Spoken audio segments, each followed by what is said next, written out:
by my Lord, notwithstanding all that we have revealed unto thee of the mysteries of utterance and the degrees of exposition, methinks I have spoken not a single letter of the ocean of God's hidden knowledge and the essence of his inscrutable wisdom. God willing, this we shall ere long accomplish in its appointed time. He verily remembereth all things in their own place, and we in truth all yield praise unto him. Know thou, moreover, that the bird that taketh flight in the atmosphere of the realm on high will never be able to soar unto the heaven of transcendent holiness, nor taste of the fruits which God hath brought forth therein, nor quaff from the streams which he hath caused to flow in its midst.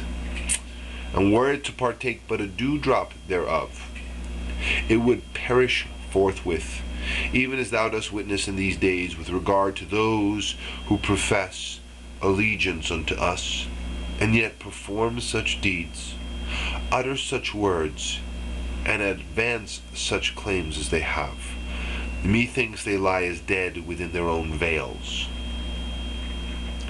Comprehend in like manner every station, sign, and illusion, that thou mayest perceive all things in their own place, and consider all matters in their proper light. For in this station, the city of divine unity, are to be found those who have entered within the ark of divine guidance, and journeyed through the heights of divine unity. Thou shalt behold the lights of beauty upon their faces, and the mysteries of glory in their human temples. Thou shalt perceive the musk-laden fragrance of their words, and behold the signs of his sovereignty in all their ways and doings. Nor wilt thou be veiled by the deeds of them that have failed to quaff from the crystal springs, or to attain unto the cities of holiness, and who follow their selfish desires, and spread disorder in the land, all the while believing themselves to be guided aright. It is indeed of them that it hath been said, these are the abject and foolish, who follow every clamorous impostor, and who bend with every changing wind. The stages of this journey, station, and abode are clear and manifest to thee, and require no further explanation.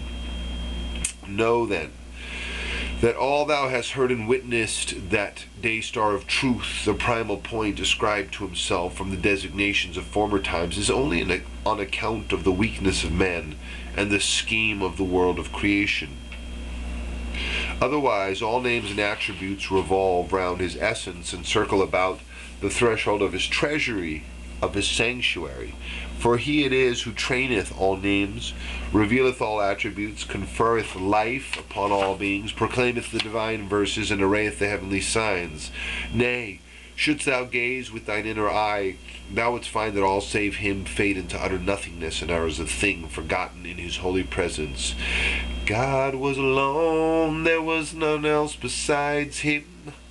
He remaineth now what he hath ever been. Since it hath been established that God, hallowed and glorified be he, was alone, and there was none besides him, how can the law of change and transformation apply here? Shouldst thou reflect upon that which we have disclosed unto thee, the day star of guidance which shine resplendent before thee in this everlasting morn, and thou wouldst be numbered therein with the pious. Know, moreover, that all that we have mentioned concerning these journeys is intended for none but the elect among the righteous. And shouldst thou spur on the charger of the Spirit and traverse the meads of heaven, thou wouldst complete all these journeys and discover every mystery in less than the twinkling of an eye. In less than the twinkling of an eye. Oh, my brother, if thou be a champion of this arena, speed within the lands of certitude, that thy soul may be delivered in this day from the bondage of misbelief, and that thou mayest perceive the sweet savours that waft from this garden. Verily the perfume-laden breezes that carry the fragrance of the city blow over all regions. Forfeit not thy portion thereof, and be not of the heedless. How well hath it been said, his fragrant breaths diffused in eastern lands could well to sick ones in the west restore their sense of smell. His fragrant breaths diffused in eastern lands could well to sick ones in the West restore their sense of smell. After this heavenly journey and mystical ascent, the wayfarer will enter within the garden of wonderment. Were I to disclose unto thee the reality of this station, thou wouldst lament and bewail the plight of this servant, who remaineth in the hands of these infidels, who hath grown perplexed in his plight, and is lost in bewilderment in this fathomless ocean. They conspire each day to put me to death, and seek at every hour to banish me from this land, even as they banished me from another land. Yet this servant standeth ready before them, awaiting whatsoever the Almighty hath ordained and decreed for us. Nor do I fear any soul, encompassed as we may be by such trials and tribulations as are inflicted by the wicked and the malicious, and surrounded at this hour by myriad woes and sorrows. Noah's flood is but the measure of the tears I have shed, and Abraham's fire an ablution of my soul. Jacob's grief is but a reflection of my sorrows, and Job's afflictions a fraction of my calamity.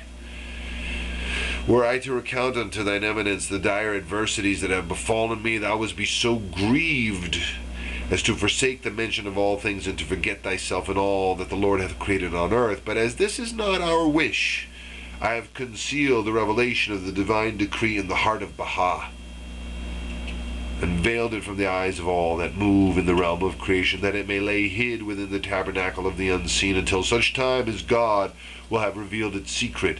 Naught in the heavens or on the earth can escape his knowledge, and he verily perceiveth all things. As we have digressed from our theme, let us leave aside these allusions and return to our discussion of this city.